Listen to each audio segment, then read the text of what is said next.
All right, good day. Today we're going to talk about Punnett squares. We're going to learn how to do Punnett squares. And Punnett squares are used to help determine what the ratio of a trait that will be passed on from parent to offspring.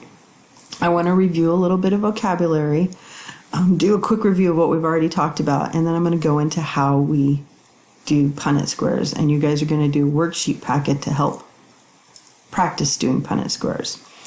Let's start off with what an allele is. Remember, allele is just the trait that's found on a certain chromosome, in a certain spot in a chromosome. The phenotype is the physical expression of a trait. That means what is expressed. Are you tall? Are you short? Is it a purple flower or is it a white flower? Genotype is the genes you got from your parents. One from mom, one from dad. Dominant, in simple genetics, dominant is the trait that is expressed if you receive the dominant gene. Recessive, in simple genetics, is you have to have both recessive genes in order for that to be expressed.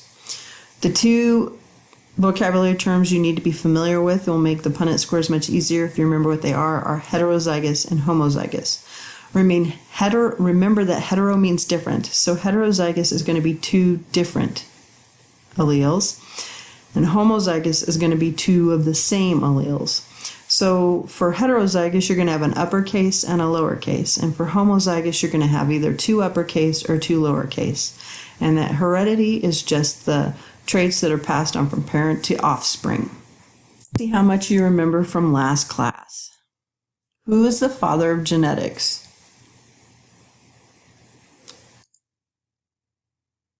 Gregor Mendel. What were the two most important conclusions from Mendel's experiments?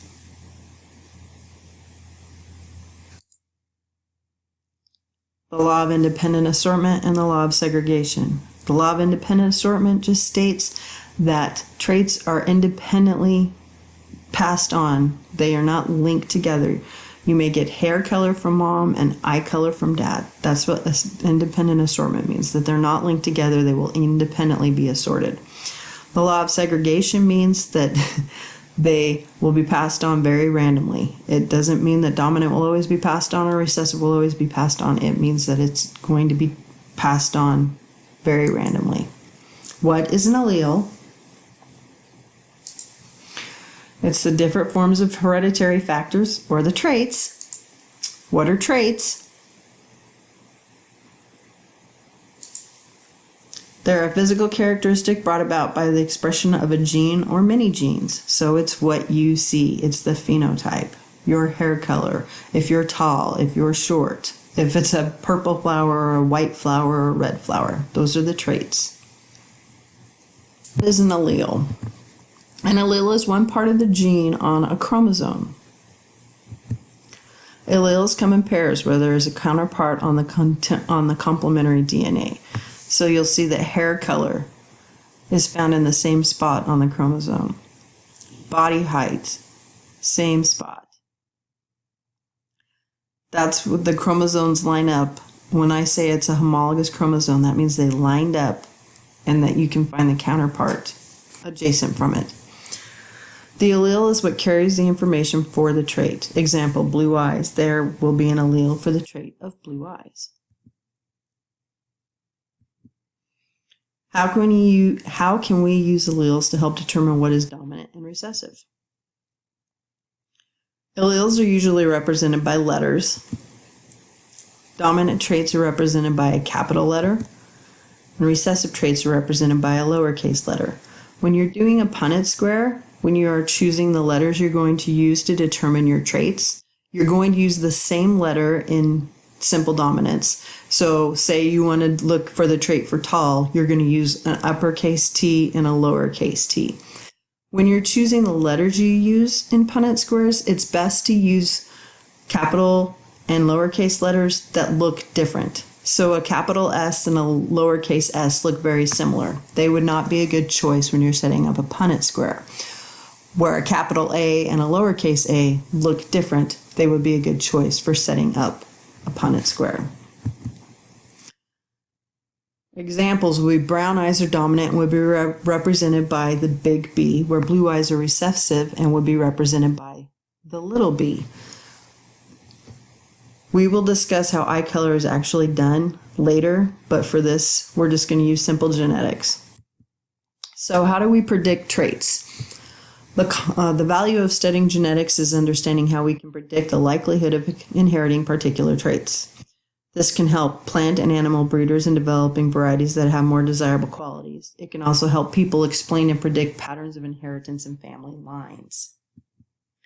So what's a Punnett square? One of the easiest ways to calculate the mathematical probability of inheriting a specific trait was invented by an early 20th century English geneticist named Reginald Punnett. His technique employs what we now call a Punnett square. This is a simple, graphical way of discovering all the potential combinations of genotypes that can occur in children given the genotypes of their parents. It also shows us the odds of each offspring genotype occurring. So how to do a Punnett square? First, you're going to determine the genotype of the parent organisms. Then you're going to write down your cross or mating. Then you're going to draw a Punnett square. Then you're going to split the letters of the genotype for each parent and put them outside the Punnett square. And then you're going to determine the possible genotypes of the offspring by filling in the Punnett square. And you're going to summarize the results or give me the ratios for the genotypes and phenotypes of the offspring. So let's do a quick example. Like I said, we'll use brown eyes. And in this case, notice that this is a uppercase and a lowercase. So this would be a heterozygous. See, they're different. Heterozygous. And this is our cross. So we've got our trait, we've determined the letters we're going to use for our trait, and then we're going to cross them. So this is mom and this is dad. It does not matter who's first. And then we're going to draw a Punnett square, and then we're going to split the letters. So here is an example of what it would look like. Here's your Punnett square. You're going to split your letters by putting big B, little b, big B, little b. That was your cross. And then you're going to take the B from here and the B from here and write it in here. When you're doing a Punnett square, you always put the dominant letter first. So I realized that I went this way and then this way, and then I could say a little b here and a big B here, but you always put the dominant trait first. And then you have a big B and a little b, and then you have your recessive trait. So this is a homologous trait. This is a heterozygous. The same, different. Your ratio would be 1, 2, 1. You have a 1 in 4 chance that you're going to have a homozygous dominant. You have a 2 in 4 chance, or 50% chance, that you're going to have a heterozygous dominant. And then you have a 1 in 4 chance, or 25% chance, of having a homozygous recessive. I need you to grab your Punnett square worksheet. If you didn't grab one from the front, you need to go do so now. I'm going to go over the first problem with you, and then you're going to practice the next 2 problems together.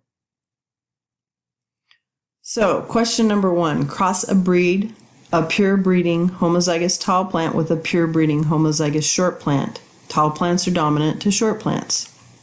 So the first thing we're going to do is we're going to set up the key. For this example, I'm going to use the letter T.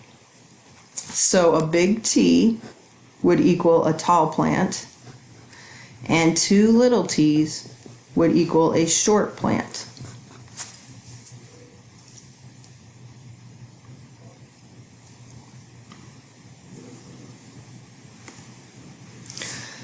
And we got homozygous dominant and homozygous recessive. So our cross would be 2 uppercase t's crossed with 2 lowercase t's. We're going to draw a Punnett square.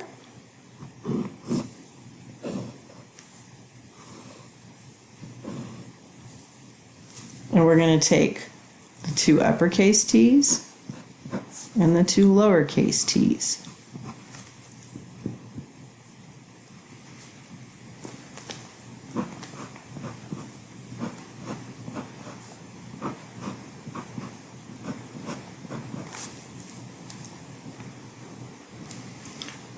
We've now filled out our Punnett square, and we're going to determine our genotype ratios and our phenotype ratios. So genotype is the genes that get passed on from parent to offspring. And when we cross two homologous dominant or homologous recessive, we know that the parents are going to be, or the offspring will be, heterozygous.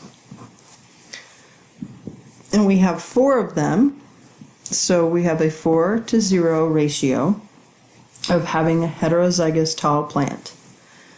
But just like you would do in math, you're going to take it down to the lowest common denominator. So if we cross these two parents, we would have a 100% chance of having a tall plant that would be heterozygous. The phenotype is the ratio, the physical traits that are expressed. So any plant that has a big T in it, and in this case it would be all of them, would express a tall trait. In this example, the genotype and the phenotype are the same. I will tell you in the next example and the last example number 3, they are not the same. I would like you to pause this video right now and complete questions number 2 and questions number 3 on this video, on the worksheet, I'm sorry.